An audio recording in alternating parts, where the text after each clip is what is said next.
I've been involved in the NHS for a number of years, probably trying to sell to them for in excess of 15 years. And asset tracking has always been topical for every acute hospital.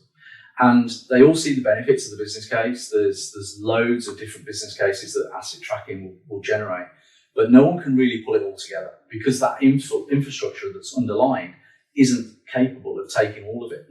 So with a little bit of thought and a little bit of understanding and having HIMSS to be able to measure the outcomes and the outputs, we can put some business cases together for some of those outcome solutions. So, I mean, if we think about it, typically an average nurse in an average hospital will waste an hour a day looking for assets. And they can be simple things, they can be difficult things. But ultimately, if you multiply that up by every nurse in every hospital across the whole of the UK, that's a lot of waste. Yeah. So what's the premise and the principle? So the principle is just tagging the asset with something so that the nurse can find it. And it's not just about her location of that, it's about the fact they don't have to procure it when they've lost it again. So there's a lot of hospitals that buy equipment that just goes missing or hides in cupboards.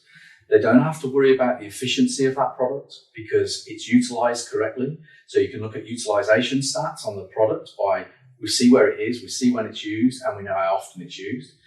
When you come to test it, so most electrical equipment needs to be tested annually for a pack test, and they can never find the devices. So being able to find that. The time taken for porters to bring devices, wheelchairs, beds, whatever it is, knowing where those assets are. So it's massive amounts of savings that can be made by just putting some simple implications into the wireless. So the effective adoption of technology to save time and money. Absolutely. And that particular technology I would describe as the improvements in recent years, probably over the last 3 or 4 years, have been huge, as we have seen.